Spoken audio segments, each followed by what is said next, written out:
Boa tarde, pessoal. Eu sou Isabela Suleiman, analista de fundos imobiliários aqui da Genial, e hoje no programa Que Fundo é Esse? A gente recebe o Vicente Nogueira, da Faria Lima Capital. Eu queria que você contasse para a gente um pouquinho da sua trajetória, como que você chegou até a Faria Lima Capital, né? Como que vocês tiveram a ideia de fazer o Faria Lima Capital?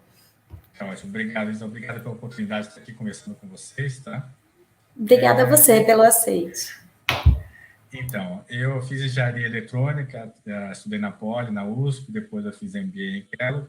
Trabalhei muitos anos em bancos de investimentos, no Pactual, Goldman Sachs, outros bancos de investimentos, fazendo emissão de dívida, abertura de capital de empresas, compra e venda de empresas. Depois eu criei a Habitasec Securitizadora, né? A nossa primeira emissão na Habitasec foi em novembro de 2010, né? Desde lá, a Habitasec já emitiu mais de 150 CRI, mais de 8 bilhões de reais. Né? Na Habitasec eu tenho 2 sócios, o Marcos e o Rodrigo, que tocam a Habitasec. Eu estou agora totalmente focado na Faria Lima Capital. Né? A gente começou a operar esse fundo de CRI na Faria Lima Capital. O início da oferta foi final de 2019. Né? Foi uma oferta focada em investidores profissionais, então, basicamente, alguns fundos de CRI, alguns fundos de fundos, e eu, pessoalmente, investimos nessa primeira oferta, foi 50 milhões de reais, né? Então, agora, recentemente, em 11 de maio, nós publicamos um prospecto, de modo que agora os investidores, em geral, podem comprar cotas do FLCR11. Né? Como a gente conheceu bastante de CRI durante todo esse período, né? A gente aprendeu muito sobre o que funciona, o que não funciona quando dá algum tipo de problema, seja em CRI emitido pela Habitasec ou de outras securitizadoras, né? Nós estamos utilizando esse conhecimento todo agora dentro do nosso fundo de CRI. Trabalha aqui comigo também o nosso diretor de risco, que é o Ricardo. O Ricardo trabalhou 9 anos numa agência de rating, fazendo rating de mais de 100 CRI, né? Então, a gente faz um rating interno de todos os CRIs que nós estamos analisando, né? Depois fazemos o acompanhamento. Então, nosso foco na Faria Lima Capital é realmente o fundo de CRI, que é o que a gente conhece bastante. E, Vicente, conta para a gente um pouquinho como é que é a estrutura hoje entre a Habitasec e a Faria Lima Capital. Vocês estão juntos? Não, nós somos 2 empresas independentes, né? Separadas fisicamente, separadas em termos de estrutura, né? Então, eu estou focado na Faria Lima Capital. Meus sócios e a equipe da Habitasec é completamente separada. Né? Na Faria Lima Capital nós temos 6 pessoas, né? Na Habitasec são umas 20 pessoas mais ou menos. Né? Então, a Habitasec, ela estrutura e distribui, né, para fundos de investimentos e family offices, CRIs de todos os tipos, né? Seja CRIs de um rating mais alto, menos risco e menos taxa, CRIs de risco médio, CRIs de risco mais alto, ela distribui para todos os fundos de investimento e investidores em geral. Já a Faria Lima Capital, a gente foca em CRIs de rating médio, tá? Rating equivalente ao rating A, a gente tem um par de triplo B, tá? Mas a gente não tem, por exemplo, na nossa carteira, nenhum triplo A ou duplo A, a gente não tem nenhum duplo B ou B, né? Então, a gente tem um mix. Nosso foco no FLCR11 são CRIs que tenham garantia real. Então, todos eles têm garantia real imobiliária, que se der alguma coisa errada, a gente vai ter como executar aquela garantia, né? Esse é um foco importante para a gente. A gente tem um certo rating, tá? Nível de risco, digamos, A. No mercado de CRI, você tem uma variabilidade bastante grande de taxa, tá, Isa? Então, como a gente tem acesso bastante grande em termos de originação, a gente busca comprar aqueles CRIs que tem uma taxa boa, né, ou uma taxa atraente, né? Então, a gente tem, por exemplo, hoje na carteira, a maior parte da carteira são CRIs indexados ao IPCA, e a taxa média é IPCA mais 10,2%. Antes de eu fazer ele perguntar como que você analisa um CRI, o que é um rating A, o que você vê de garantia, vou só pedir para o Deilson colocar na tela as principais informações do fundo para eu falar aqui para o pessoal. Então, o FLCR é o ticker, tá? O IPO foi em outubro de 2019, assim como o Vicente falou, é um fundo de recebíveis, tá? Tem um pedacinho de fundos imobiliários, mas é bem pouco para rentabilizar o caixa. Patrimônio líquido hoje dá 50 milhões de reais, tá? Então, é um fundo relativamente pequeno. E dividend yield dos últimos 12 meses está em 9,8, tá? O valor de mercado está muito próximo do valor patrimonial, tá? A cota de mercado está R$ 102. Vicente, queria que você contasse um pouquinho o que vocês olham no CRI, tá? Eu sei que vocês buscam sempre garantia real, mas o que mais que vocês olham em termos de garantia para colocar um CRI dentro da carteira? Tá ótimo. Vai depender do tipo de CRI, Thaís. Então, a gente, se você pegar, por exemplo, um CRI corporativo na área de logística, como é, por exemplo, o CRI Codep, né? O CRI Codep, ele tem, basicamente, como lastro, né, como fonte dos pagamentos, alguns contratos atípicos, né, de clientes, né, da Codep. E, então, a gente olhou cada um desses clientes que estão pagando esses contratos atípicos.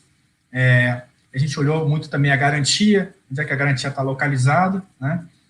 Então, uma coisa super importante, que eu acho que a maior parte dos investidores já conhece, é a questão do LTV, né? Que é o Loan to Value, que é o saldo daquele CRI dividido pelo valor das garantias, né? Então, dependendo do tipo de garantia, se você pega, por exemplo, galpão logístico, né, localizado no Espírito Santo, né, quão fácil é você executar, quanto tempo vai demorar, provavelmente, para você vender isso, dependendo do tipo de garantia, a gente vai querer um LTV mais baixo ou mais alto, né? Nesse caso, é um LTV de 39%. Né? No caso de um CRI, por exemplo, de estoque performado, que é como o CRI Spot, o CRI Longitude, que a gente tem na carteira, o incorporador vendeu a prazo, né, para os que compraram os apartamentos, etc., e ainda tem um estoque a ser vendido, né? Então, a gente pega aquele estoque de imóveis já prontos, né, não tem risco de obra já prontos, e que ele vai estar vendendo ao longo do tempo, né? A gente pega isso como garantia, uma garantia tem bastante certeza, porque ela já está pronta, né? Então, a gente olha, por exemplo, qual que foi o preço de venda daqueles imóveis nos últimos 6 meses, né? Então, baseado nisso, a gente tem uma boa referência em termos de valor. No caso do CRI Longitude, o loan to value é 60% e do spot é 55%. Na medida que o incorporador vai vendendo aquelas unidades, vai amortizando o principal do CRI, né? E, obviamente, sempre vai pagar os juros mensalmente.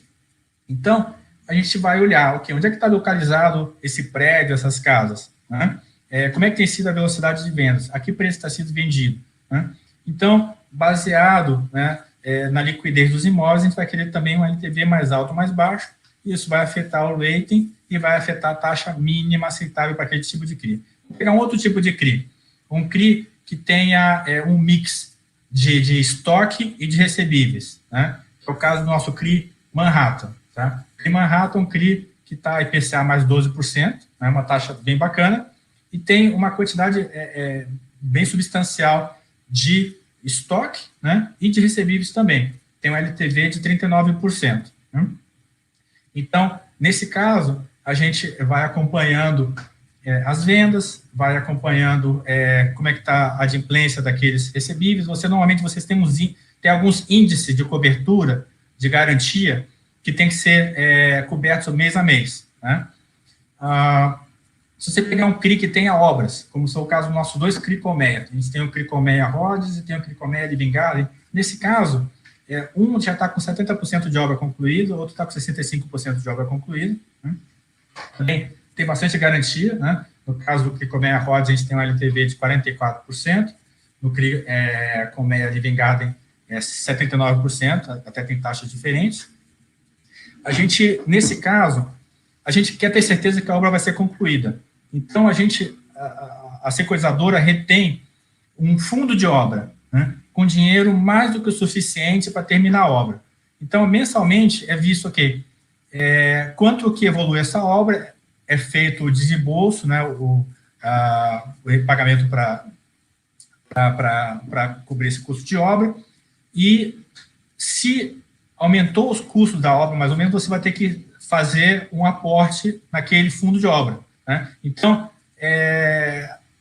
de modo que, mesmo que tenha algum problema com a incorporadora, etc., que não vai acontecer, é possível tocar a obra e terminar ela com aquele fundo de obra, né? Então, nesse caso, normalmente o CRI vai ter um rating mais baixo, de repente um rating interno BBB, né? Mas quando terminar aquela obra, né, é bacana porque vai ficar com um rating melhor aquele CRI, e se o fundo quiser, pode até vender no secundário, né? Mas vai estar com um rating melhor e vai continuar com aquela taxa bacana daquele CRI. Vocês conseguem até fazer um ganho de capital nessa venda, né? Se o fundo decidir vender, sim. E, Vicente, já que você comentou desse fundo de obra, a gente tem acompanhado alguns índices de inflação, principalmente quando a gente fala aqui para a construção, né? O INCC, a gente viu uma aceleração muito alta no último ano, último ano e meio. Como fica esse fundo com essa aceleração tão grande do custo de construção? Vocês tiveram que fazer algum aporte? Da onde vem esse aporte? E se tiver que fazer um aporte, qual que é o impacto disso no fluxo de caixa desse CRI que você estava esperando? Então, a gente vê, de um lado, aumento do custo de muitos insumos, tá? E de outro lado, dependendo da região, o custo da mão de obra, às vezes, até cai, tá? Mas o fundo de obra é uma obrigação do tomador dos recursos, tá? Então, se precisa ser feito um aporte para deixar do tamanho certo o fundo de obra, isso é uma responsabilidade do tomador. Não vai afetar em nada o fluxo de caixa do CRI, né? O que a gente via, às vezes, durante a pandemia, é algum registro de documento, etc., que demorou um pouco mais no cartório, aí foi feita uma assembleia, aí é dado um prazo maior para sair o registro, mas coisas simples assim, tá? Então, vocês acabaram não tendo nenhum efeito, né? Não, esse é um questionamento. Ai, que bom. Esse é um questionamento que acaba surgindo, às vezes, dos clientes. Quando você comentou ali sobre a capacidade de execução da garantia, né? Como que vocês analisam isso? É pelo estado em que a obra se localiza? É uma questão de leis? Ou é uma questão do ativo em si, da garantia real? Ambos, tá, Isabela? Então, por exemplo, né, um shopping center, né? No caso, a gente não tem nenhum shopping center aqui, mas um shopping center. Se você for retomar um shopping center, é importante que você tenha o shopping center como um todo e que você tenha os contratos recebíveis do shopping center como um todo e que você possa tomar a gestão daquele shopping center. Porque é difícil você vender um imóvel e o comprador não vai poder gerir aquele shopping center, né? Então, você pega um loteamento. A gente, por enquanto, não tem nenhum CRI de loteamento aqui, né? Mas, nos recebíveis de um loteamento, é importante que a gestão dos recebíveis, por exemplo, seja feito por um agente independente, né? E que tenha o cadastro e que tenha a boletagem, etc., para ter aquele acesso direto aos devedores, né? E que você tenha uma alienação fiduciária, né? Você tenha realmente força na justiça, né? Dependendo da estrutura, né? Digamos, a gente gosta de ter a alienação fiduciária. Tem estrutura em que pega, por exemplo, a alienação fiduciária não dos imóveis em si, mas das cotas da SPE, né? Se você pegar só das cotas da SPE e não pegar dos imóveis que estão dentro, você pode até modificar o contrato social da SPE, mas pode ser feito, de repente, dado como garantia, vendida, certas coisas que não poderia fazer, mas é feita e depois tem que correr atrás na justiça. Então, a gente prefere, por exemplo, não pegar, a gente prefere ter diretamente como garantia os imóveis em si. A gente até pega das cotas também, mas pega no imóvel, né? Então, a gente sabe que em alguns estados, né, a justiça é um pouquinho mais incerta, né, por exemplo, do que no estado de São Paulo, né? Então, a gente pega coisas adicionais e pega um LTV mais baixo e dá aquela garantia adicional para contrapor esses riscos que a gente entende. Isso varia muito de tipo de CRI, né? Como é que está estruturada a garantia e aonde, né?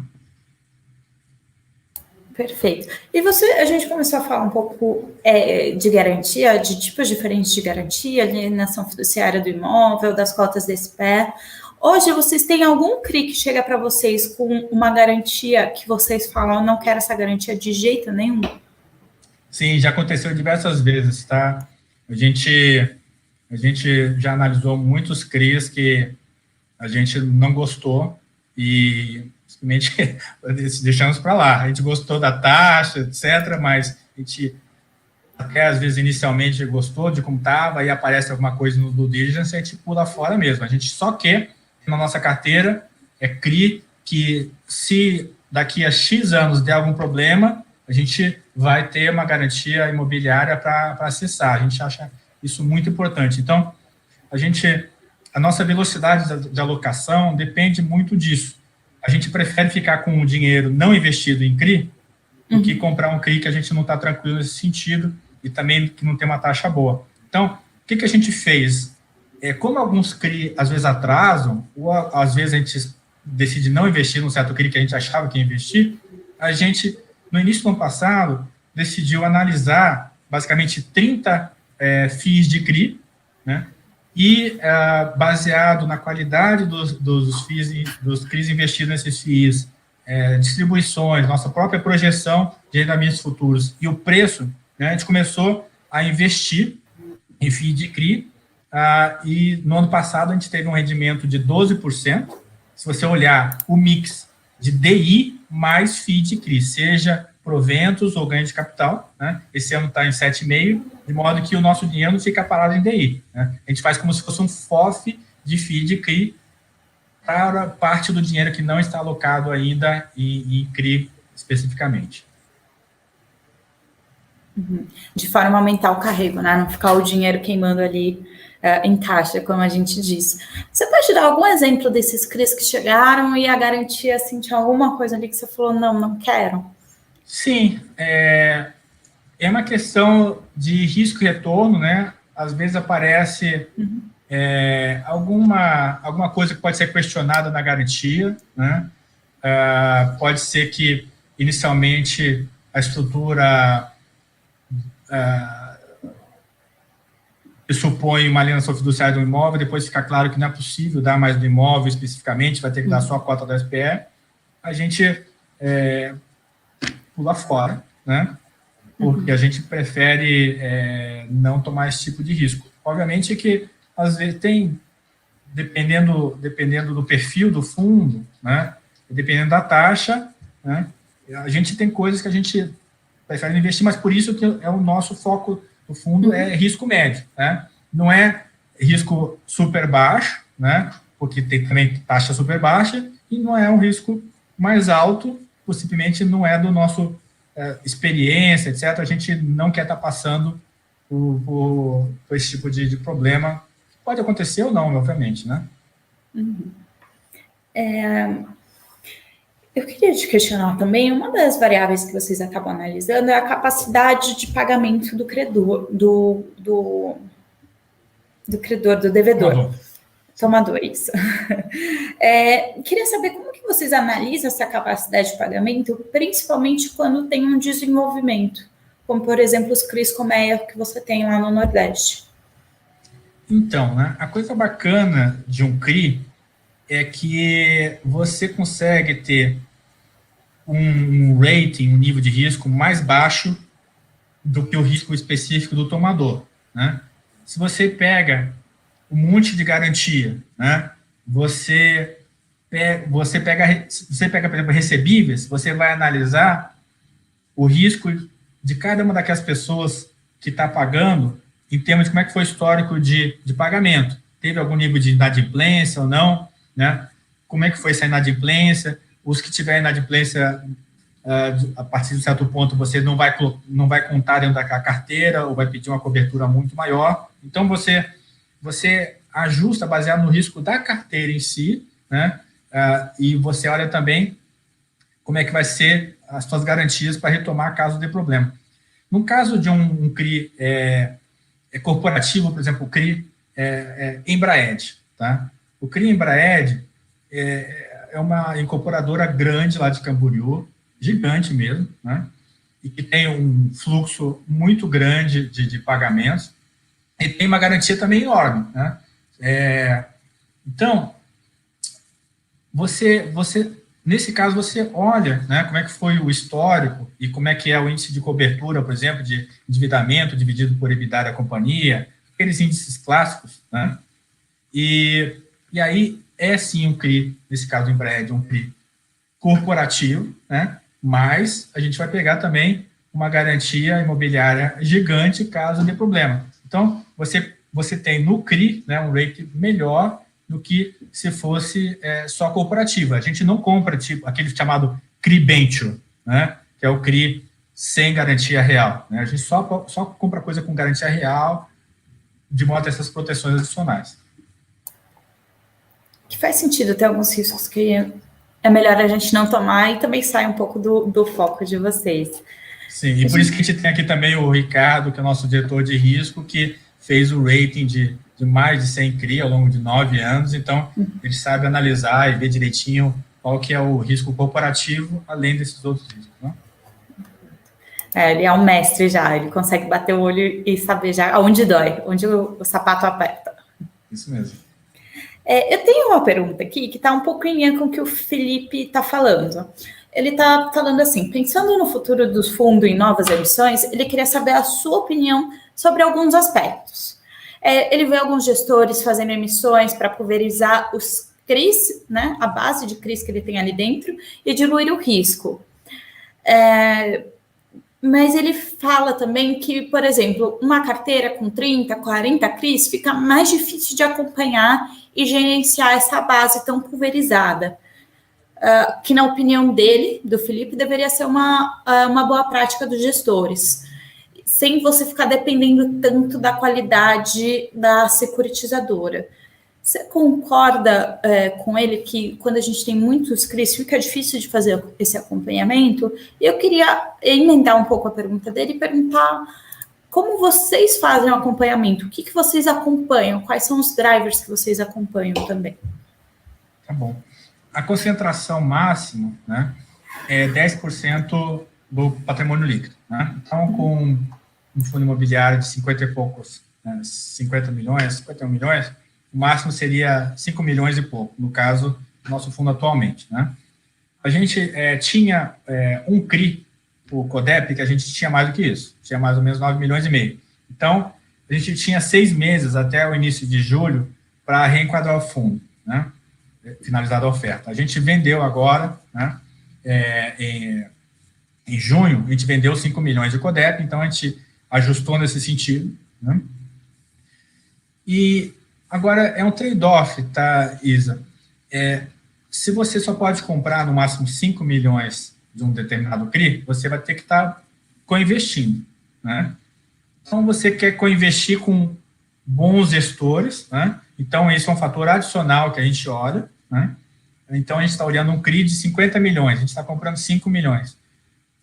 Quem mais que está comprando isso? Então, a gente conhece bem os diversos gestores, tem muitos bons gestores e ótimos gestores de FII de CRI, né? Eu mesmo, pessoalmente, invisto muito no FLCR11, mas eu também tenho outros FIIs de CRI na minha carteira pessoal, né?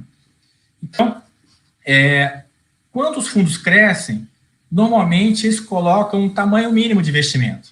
Então, tem gestor que só olha investimentos a partir de 30 milhões, 40 milhões, 50 milhões por CRI, né? Então, aqueles CRI que são menores, né? Basicamente, quem olha, né, é quem está disposto a fazer investimentos menores, nós, por exemplo. Então, às vezes a gente está olhando de comprar um CRI que é de 10 milhões, que alguns fundos maiores nem vão olhar, porque eles querem fazer no mínimo investimento de 30, 40, 50 milhões, né? Então, existe sim essa preocupação por parte dos fundos de não ter um número excessivo de CRI, né?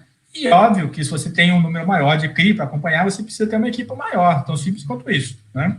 A gente aqui divide os diversos CRI que a gente tem entre as pessoas, né? E a gente faz o acompanhamento mensal, a gente tem uma reunião aqui semanal para ver como é que está indo cada um desses CRI, né? Mas, obviamente, que na medida que a gente passa a ter mais CRI, a gente vai ter que ter uma equipe maior, né, para fazer esse acompanhamento, porque a gente não pode diminuir a qualidade de acompanhamento.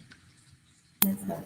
Isso até reflete um pouco na taxa de administração e gestão, que ela é em cima do patrimônio do fundo, né? Seja patrimônio de mercado, seja o patrimônio contábil. Então, quanto maior for o fundo, já está embutido ali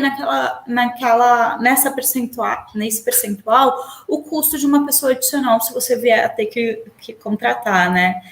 E acho até que um ponto interessante de vocês co-investirem é que o mercado se fala muito. Então, você acaba conhecendo o gestor que entrou com você em tal CRI, e ou ele te avisa, ou você avisa ele, né?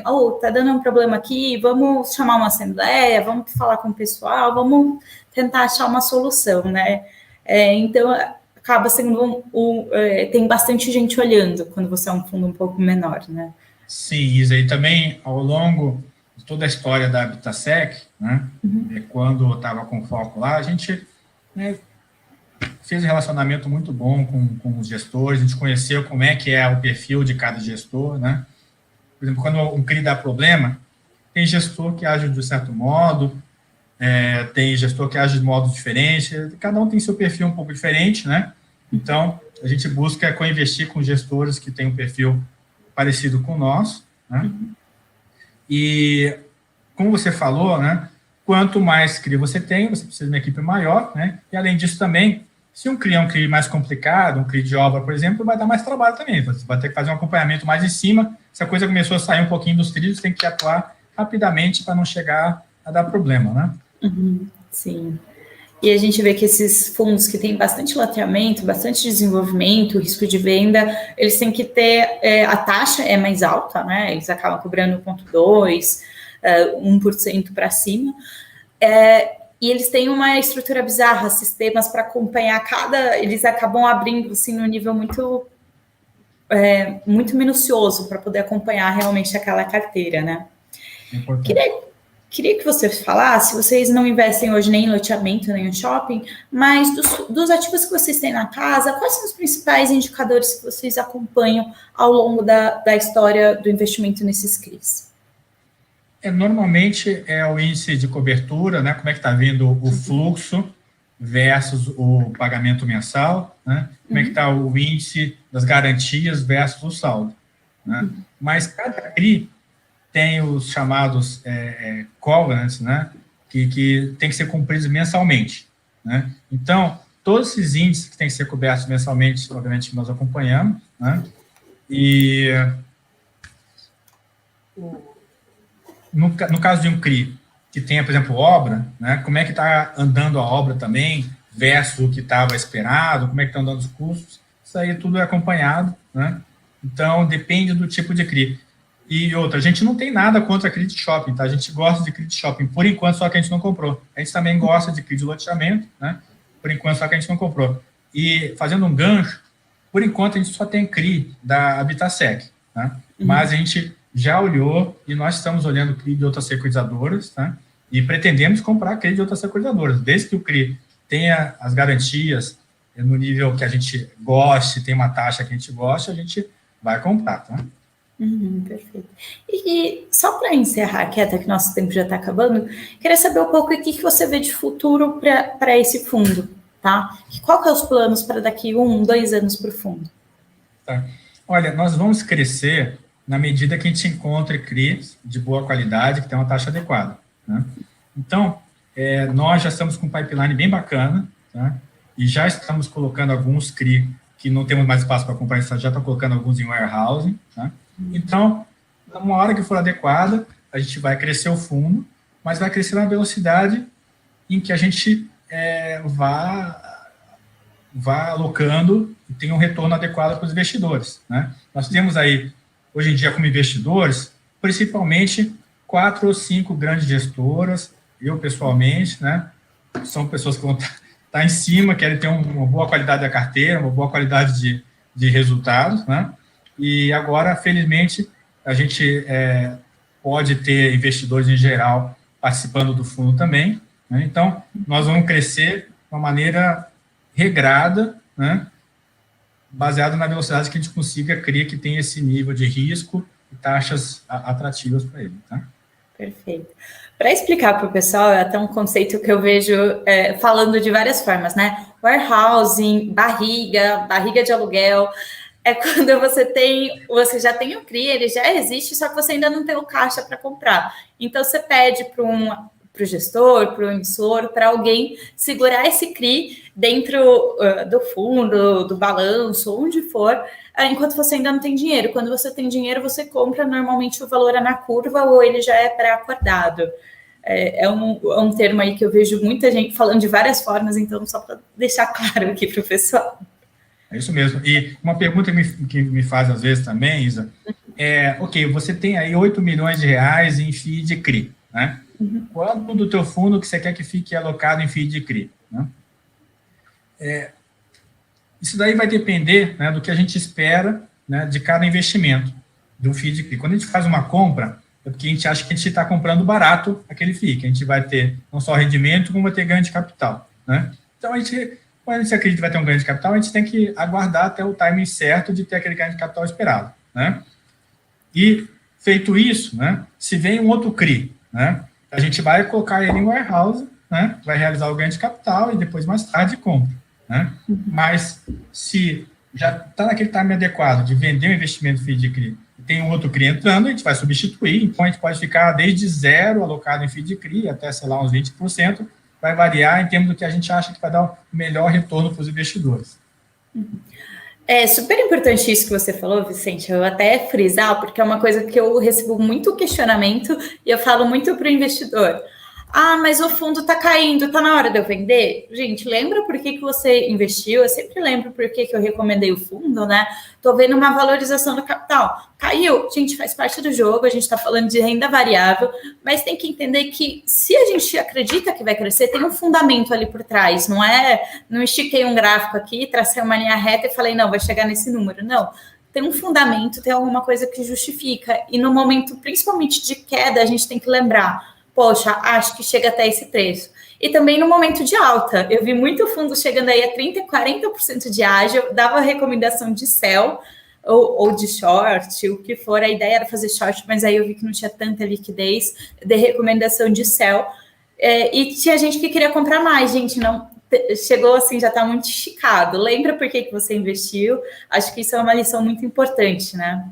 É isso mesmo, Isa. Se você tem, digamos, um FII de CRI, né, e tem uma carteira boa, um rendimento que você projetou, que é um rendimento projetado bom, né, e caiu o preço porque alguém está fazendo flipping, teve uma nova oferta, etc., oportunidade boa de comprar. É só depois aguardar que aquilo lá vai subir, né?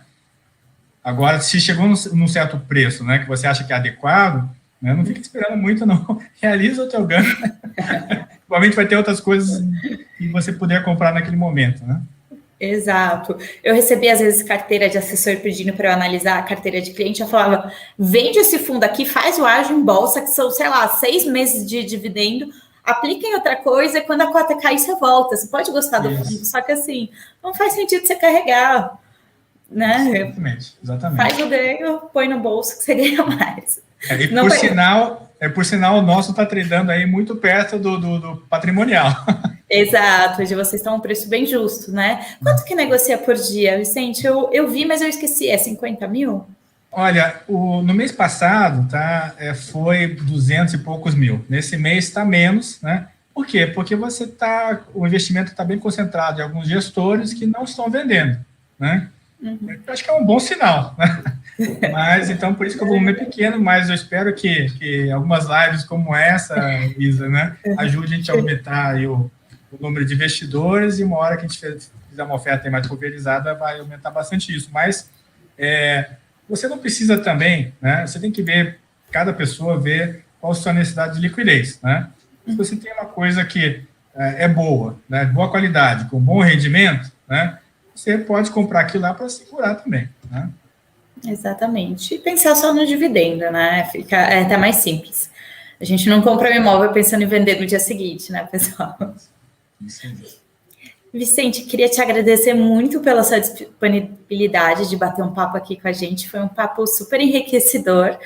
O fundo ainda é pequeno, eu sei que não é todo mundo que vai conseguir investir, mas quando tiver oferta, espero que eles vejam esse vídeo e vejam a qualidade da gestão e tudo que ele analisa ali por trás, né, para entender um pouco e até poder analisar a próxima emissão ou outros fundos também, para saber avaliar se a qualidade dos ativos é bom, se não é, que eu vejo muito questionamento, muitos investidores querendo aprender.